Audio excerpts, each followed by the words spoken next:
Dans le prochain épisode de Demain nous appartient. Tandis qu'Aurore enquête sur l'internement de Lydie, Aurélien et Mathilde organisent une fête. De son côté, Chloé dégote un nouveau collaborateur. Attention, les paragraphes qui suivent contiennent des spoilers sur l'épisode de Demain nous appartient diffusé demain soir sur TF1. Si vous ne voulez rien savoir, ne lisez pas ce qui suit. Lydie n'a finalement pas été internée. Comme elle a eu très peur qu'on l'arrache à son fils une seconde fois, Samuel jure que cela n'arrivera plus. En effet, le médecin a fait une demande pour devenir le responsable légal de sa mère et de ce fait, toutes les décisions la concernant seront suspendues pour le moment. Pendant ce temps, Sophia est furieuse et raconte à ses parents ce qu'il s'est passé chez Samuel. Alors que William n'imagine pas Renaud faire interner Lydie sans un motif médical, Aurore pense que l'on peut être capable de tout quand il s'agit de la famille. De son côté, Renaud se montre particulièrement inquiet pour Sophia et Samuel et refuse de rester les bras croisés.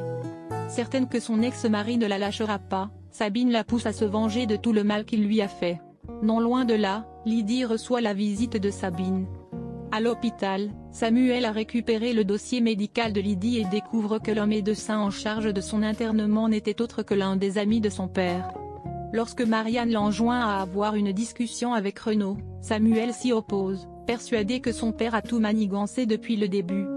Afin de tirer cette histoire au clair, Samuel sollicite Aurore pour qu'elle enquête. La policière a beau le prévenir que Renaud risque plusieurs années de prison si ses soupçons sont avérés, Samuel lui remet le dossier médical. À la nuit tombée, Sabine et Lydie espionnent Renaud devant son domicile bien déterminés à prendre leur revanche. En parallèle, Aurore retrouve Samuel et explique n'avoir découvert aucune trace de la tentative de meurtre de Lydie. Puisque ce dossier aurait dû exister, Aurore estime qu'il y a de fortes chances pour que l'internement de Lydie ait été abusif.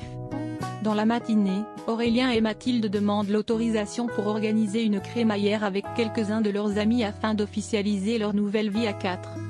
Bien qu'elle les trouve gonflés, Louise accepte à condition qu'ils ne soient pas nombreux.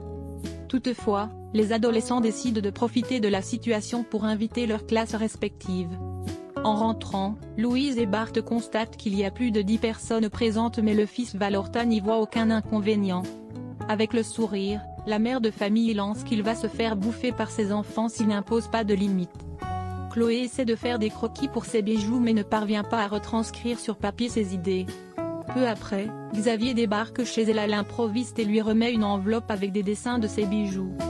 Comme sa mère est convaincue d'avoir déniché son nouveau collaborateur, Judith, qui a compris que Xavier était son histoire secrète, déclare que le procureur est clairement en train de la draguer.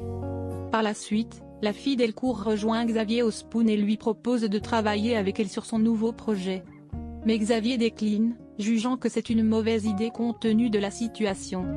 Déterminée à le faire changer d'avis, Chloé lui fait parvenir du matériel de dessin plus tard dans la soirée avec une carte sur laquelle est inscrit au boulot.